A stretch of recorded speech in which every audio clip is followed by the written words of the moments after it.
তো hello guys, good morning, welcome back to the channel. এই ভিডিওটা অনেক পুরনো, প্রায় 1 মাস হয়ে গেছে, পারও হয়ে 1 মাস কি প্রায় 1.5 মাস হয়ে গেছে। কিন্তু যখন এডিট করতে বসছি আবার দুঃখ হচ্ছে।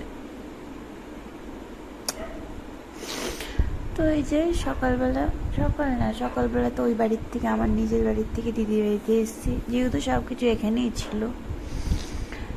তো এখন ওই যে সব কিছু প্যাক করে তারপর খাওয়া দাওয়া করে বেরোবো।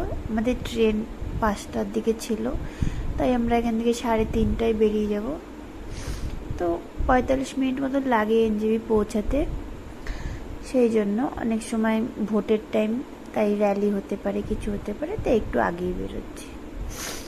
তো এই যে বেবি উঠে গেছে, নীল খাওয়া দাওয়া করছে, তারপরে আমিও খাবো, খেয়েই ব্যাস ব্যাগপত্র নিয়ে আর বেরিয়ে যাব। অনেক দিন পর এসেছিলাম। 2001-এ বিয়ে হয়েছিল আমার। 2001-এই আমি গেছিলাম একবার, তারপর 2002-তে গেছিলাম একবার, তারপর এই 2004-এ প্রেগনেন্সির পর, মানে কনসিভ করে বাচ্চা হয়ে, বাচ্চা অন্নপ্রাশন হয়ে আবার বাড়ি গেছিলাম। কি বলবো, কিছু বলার মতনই পাচ্ছি না, খুব কষ্ট হচ্ছে। ভিডিওগুলো দেখলে ভালোও লাগে আর মনে খুব কষ্টও হয়।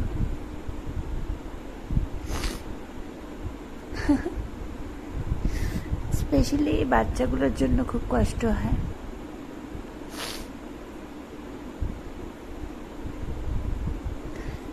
জানি না আজকে কিছু হয়তো বলতে পারবো না আমি,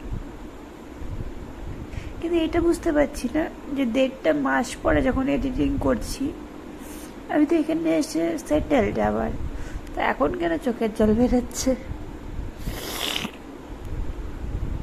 এই যে ব্যাগপত্র নিয়ে রওনা। মেয়েদের লাইফটা সত্যি খুবই কষ্টর, বলো। নিজের বাড়ি, যেখানে নিজের রুম, একটা নিজের মগও নিজের, মানে বাড়ির কোনা কোনা নিজের থাকে, সেই বাড়িটা ফট করে মায়ের বাড়ি হয়ে যায়। তারপর যখন তো বাচ্চা কাচ্চা হয়ে যাবে, তখন সেই বাড়িটাই তোমার মামার বাড়ি হয়ে যাবে। মানে নিজের বাড়ির থেকে মায়ের বাড়ি, মায়ের বাড়ির থেকে মামা বাড়ি, এটা আবার কেমন?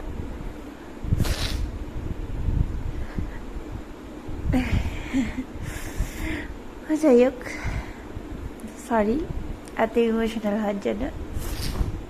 এই যে আমাদেরকে ছোট মেয়েকে ক্যামেরা দেওয়া হয়েছে, ও আজকে ক্যামেরাম্যান হয়েছে আর কি। রাস্তার দিকে বেরিয়ে এসেছি, এই যে গাড়িটা এসছে, এখন আমরা বেরিয়ে যাব আর কি।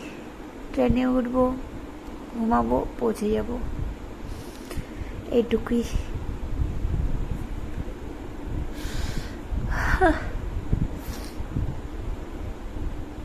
মেয়েরা সত্যি খুবই, কি বলবো, কিভাবে যে এক, মানে এক পলকে সব কিছু পাল্টে যায় আমি বুঝতে পারি না।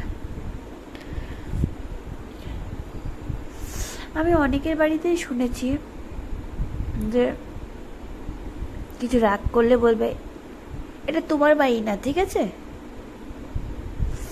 তোমার বাড়ির মতন এখানে চলবে না, এইভাবে কেন রান্না করছো, এইভাবে আমরা খাই না, আমাদের রান্না অন্যরকম, এগুলো রান্না তোমাদের বাড়িতে চলে হয়তো না। না, এগুলো আমাকে বলে না, আমি শুনেছি অনেক জায়গায়, অনেকের মুখেই এগুলো কথা শোনা হয়, সেই জন্য বলছি আর কি।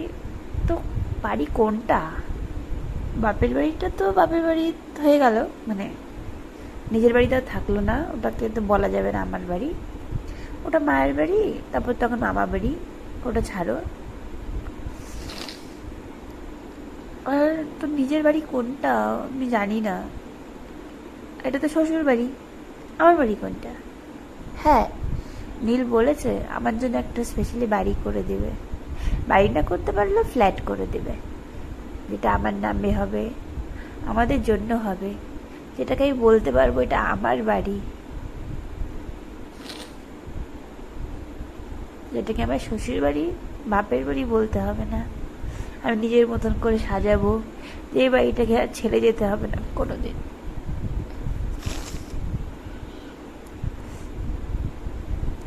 কি বলবো আর, খুব কষ্ট হচ্ছে। তো যাই হোক আর কি, এই যে দিদির বড় মেয়ে খুব কাঁদছে, দিদিরাও কাঁদছে, আমিও কাঁদছিলাম, সেগুলো আর ক্যামেরায় ক্যাপচার করা হয়নি। তো আর কি, এই টাটা বাই বাই, এবার রওনা দিব ফ্ল্যাটের দিকে। স্টেশনে গিয়ে ট্রেন ধরবো। ছেলের খুবই শরীর খারাপ ছিল, আজকের দিনে ওর 102, 101 জ্বর, সব কিছু রেডি করা ছিল, তাই যেতেই হবে, আসতেই হবে। আর ওখানে একটু ঠান্ডা, এখানে গরম, এই অ্যাডজাস্টমেন্টটার প্রবলেম। আর ওই বলে না, ওই যে ভাত খাওয়ার পর দাঁত উঠার জন্য ডায়রিয়া টায়রিয়া হয়, এইসব হয়। তো এই যে আমাদের ট্রেন প্রায় চলে এসছে, এটা আমাদের ট্রেন না, এই যে আমরা ট্রেনে বসে আছি। তো এই দেখো বাড়িও পৌঁছে গেছি। নীল কিন্তু ভালোই পরিষ্কার রেখেছে বাড়িটা, বলো, অত নোংরা করে রাখেনি, ছেলে মানুষ। এই দেখো ঘর বাড়ি সব চকাচক করে রাখে, জানে আমার বউ আসলে তো মাথাটা গরম হয়ে যাবে, তাই না? কি পরিষ্কার দেখো। চলো বাই বাই তাহলে।